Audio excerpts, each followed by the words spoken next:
नमस्कार मंडळी, जय शिवराय मंडळी. माझ्यासोबत आता पोर्टरमधून असा एक सीन झाला आहे की मी एक 9 तारखेला ऑर्डर मारली होती आणि 9 तारखेला मला जायचं होतं गावी. शेवटची ऑर्डर मारली होती. पार्सल पिकअप केलं होतं मला लिंक रोडवरून. सोनल इंडस्ट्री आहे आणि ते पार्सल मला डिलिव्हर करायचं होतं ठाकूर विलेज सिंग इस्टेट. तर मी कस्टमरचं पार्सल डिलिव्हर केलं. पेमेंटचं काहीतरी त्यांनी वाटतं मला 500 रुपयाची नोट दिली होती. त्यांना मी बोललो माझ्याकडे चेंज नाही आहे, तुम्ही मला ऑनलाईन पे करा, मी तुम्हाला QR कोड देतो, त्या नंबरवरती मला तुम्ही पेमेंट करा करू. तर त्यांना मी QR कोड दिला. त्यांनी असा सीन केला, पेमेंटच नाही केला त्या दिवशी. मी त्यांना पुन्हा परत 10 वाजता फोन केला तर काय त्यांचा रिस्पॉन्स नाही आला आणि मी त्या दिवशी गेलो होतो गावी.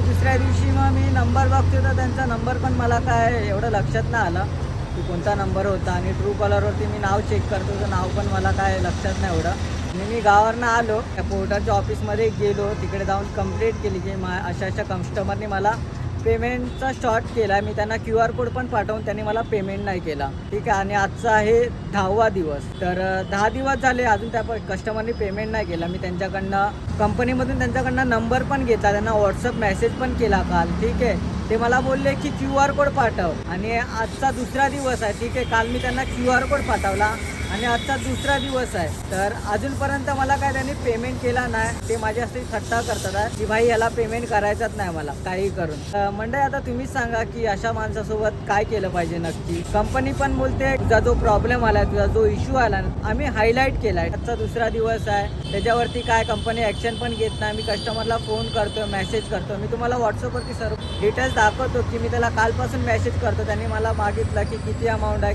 ते सर्व सांगितलं आणि आता परत मी त्यांना मेसेज केला आहे. तर मेसेज बघताच आणि रिप्लाय वगैरे काय देत नाही. तो बोलतो मेरा पार्टनर आहे, वो करणार. तुम्हाला मी पार्सल डिलिव्हर करा, तुम्ही पण करू शकता ना पेमेंट. मी QR कोड तुम्हाला पाठवलं तर तुम्ही पण पेमेंट करू शकता. तो माणूस काय अजून पेमेंट करत नाही. भाई पोर्टरमध्ये खरोखर असे एक कस्टमर भेटतात ना, तुम्ही ऑफिसमध्ये जाऊन एकदा बघाल ना की एवढी गर्दी असते ना त्या ऑफिसमध्ये. डेलीचे प्रॉब्लेम असतात. कोण ना कोण असा माणूस भेटतो, प्रॉब्लेम क्रिएट करतो या कामासोबत. त्यामुळे मग आम्हाला असे ब्लॉग वगैरे बनवावे लागतात, व्हिडिओ वगैरे बनवावे लागतात की रिॲलिटी काय आम्हाला ती दाखवायला लागते की भाई हे काम करतो, या कामामध्ये काय रिॲलिटी आहे, काय प्रॉब्लेम आहे ते फेस करायला लागतात आपल्याला. पेमेंट पण करत नाही आणि हा प्रॉब्लेम पण अजून सॉल्व्ह नाही होता. तर मंडळी तुम्ही कमेंटमध्ये नक्की सांगा की अशा माणसासोबत काय केलं पाहिजे, की पुढे काय डिसिजन घेतला पाहिजे, कोणाकडे जायला पाहिजे. आणि अशा माणसांना काहीतरी अक्कल घडवली पाहिजे की पुन्हा हा माणूस आहे ना असं करणार नाही कोणासोबत, एवढा त्रास देणार ना. जरा तरी रायडरची चुकी असेल ना आणि काय पार्सल वगैरे हरवलं असेल,